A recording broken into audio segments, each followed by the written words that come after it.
আসসালামু আলাইকুম রহমতুল্লাহ। আমার হাতে যে ফোনটা দেখতেছেন রেডমি 9C ডেড ফোন। আসলেই রেডমি, ওপো, ভিভো এখনকার সময় আপনার যেগুলা ফোনই আছে সবগুলা ফোনের মধ্যে গিয়ে দেখবেন আপনি সিপিইউআইসি সমস্যা বা পাওয়ার আইসি, ইএমএমসি বা এক্সটার্নাল র্যাম যেগুলো থাকে বা স্টোরেজ যেগুলো থাকে এগুলো সমস্যা। কিন্তু আমাকে অনেকেই প্রশ্ন করে যে ভাই আপনি শুধু যতগুলা ভিডিও দেখলাম সবগুলা ভিডিওর মধ্যে আপনি শুধু আইসি কাজ করেন। আসলে আইসির বাহিরে আর কি আছে ভাই? এগুলা ফোনের মধ্যে তার কোনো কিছু দেখিনি আমি। মানে পাওয়ার আইসি বলেন বা ইএমএমসি বলেন, সিপিইউআইসি বলেন, যেটাই বলেন আপনি আইসির বাহিরে কোনো কিছু কাজ নেই। আইসির বাইরে খুব কম কাজ থাকে।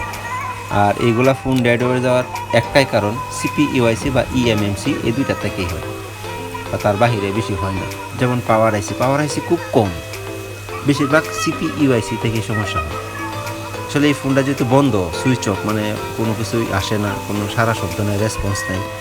দেখলেন পাওয়ার সাপ্লাই তো দেখাইলাম বা 3 পর্যন্ত আসে, এটা O2, এটার মধ্যে আর কোনো কিছু রেসপন্স নেই। পাওয়ার সুইচ দিলাম, আসে না, কোনো কিছু আসে না, বা 10, 15, 20, 100 বা এরকম কোনো কিছু ওটার কোনো সম্ভাবনা আমি দেখি না বা আমি পাইছি না এখন পর্যন্ত।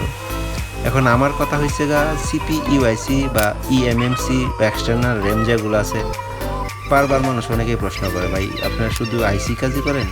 আসলে ভাই আইসির বাহিরে একটা ফোনের মধ্যে বেশি কোনো কাজ থাকে না, বিশেষ করে সিপিইউআইসি বলেন বা ইএমএমসি বলেন, এই দুইটার মধ্যেই সমস্যা থাকে।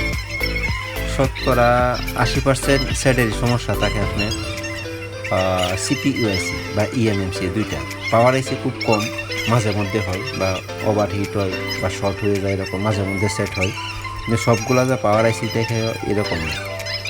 যাই হোক, এই ফোনটা যেহেতু অন হইতেছে না বা ডেড ফোন, দেখেন আমি কি, আপনারা যে আমরা কমেন্ট করে বলেন যে ভাই সিপিইউআইসি বা ইএমএমসি গেলে রিভলভ করি, ওইটার কারণ কি এই ভিডিওটা দেখলে বুঝতে পারবেন।